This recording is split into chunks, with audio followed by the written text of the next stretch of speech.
and the shrieks and groans of the wounded, while the white splinters glanced away in all directions. We now ranged alongside, and close action commenced, and never do I expect to see such an infernal scene again.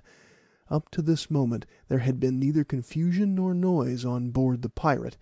All had been coolness and order. But when the yards locked, the crew broke loose from all control. They ceased to be men, they were demons, and they threw their own dead and wounded, as they were mown down like grass by the cutter's grape, indiscriminately down the hatchways, to get clear of them. They had stripped themselves almost naked, and although they fought with the most desperate courage, yelling and cursing, each in his own tongue most hideously, yet their very numbers, pent up in a small vessel, were against them.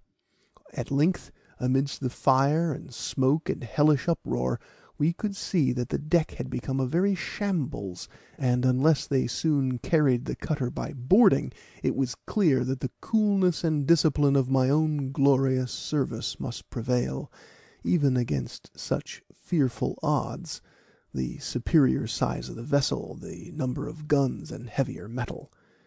The pirates seemed aware of this themselves, for they now made a desperate attempt forward to carry their antagonist by boarding, led on by the black captain.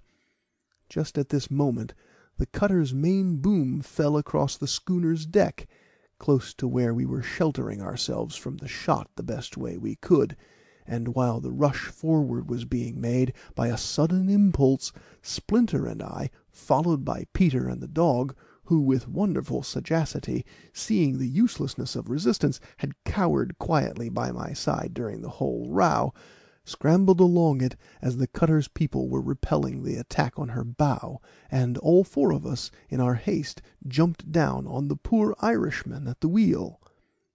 "Murder, fire, rape, and robbery! It is capsized, stove in, sunk, burned, and destroyed I am! Captain, captain, we are carried aft here. Oh, hubbaboo for Patrick Donnelly!" There was no time to be lost. If any of the crew came aft we were dead men, so we tumbled down through the cabin skylight, men and beast, the hatch having been knocked off by a shot, and stowed ourselves away in the side berths. The noise on deck soon ceased. The cannon were again plied. Gradually the fire slackened, and we could hear that the pirate had scraped clear and escaped. Some time after this the lieutenant commanding the cutter came down. Poor Mr. Douglas! Both Mr. Splinter and I knew him well. He sat down and covered his face with his hands, while the blood oozed down between his fingers. He had received a cutlass wound on the head in the attack. His right arm was bound up with his neckcloth, and he was very pale. "Steward, bring me a light. Ask the doctor how many are killed and wounded, and, do you hear? Tell him to come to me when he is done forward, but not a moment sooner. To have been so mauled and duped by a buccaneer, and my poor boat's crew." Splinter groaned. He started, but at this moment the man returned again. 13 killed, your honour, and 15 wounded. Scarcely one of us untouched. The poor fellow's own skull was bound round with a bloody cloth. God help me, God help me, but they have died the death of men. Who knows what death the poor fellows in the boat have died." Here he was cut short by a tremendous scuffle on the ladder, down which an old quartermaster was trundled, neck and crop, into the cabin. "How now, Jones?" "Please your honour," said the man, as soon as he had gathered himself up, and had time to turn his quid and smooth down his hair. But again the uproar was renewed, and Donnelly was lugged in, scrambling and struggling between two seamen. "This here Irish chap, your honour, has lost his wits, if so be he ever had any, your honour.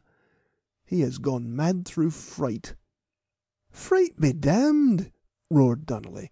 "No man ever frightened me. But as his honour was skewering them bloody thieves forward, I was boarded and carried after by the devil, your honour. Pooped by Beelzebub, by gad!" And he rapped his fist on the table until everything on it danced again. There were four of 'em, your honour, a black one and two blue ones, and a piebald one with four legs and a bushy tail, each with two horns on his head, for all the world like those on Father Macleary's red cow. No, she was humble. Is Father Clanahan's, I mean. No, not his neither, for his was the parish bull. Faith, I don't know what I mean, except that they all had horns on their heads and vomited fire, and each one of them had a tail at his stern, twisting and twining like a conger eel, with a blue light on the end of it." "And that's a lie, if ever there was one," exclaimed Peter Mangrove, jumping from the berth. "Look at me, you Irish thief, and tell me if I have a blue light or a conger eel in my stern." This was too much for poor Donnelly.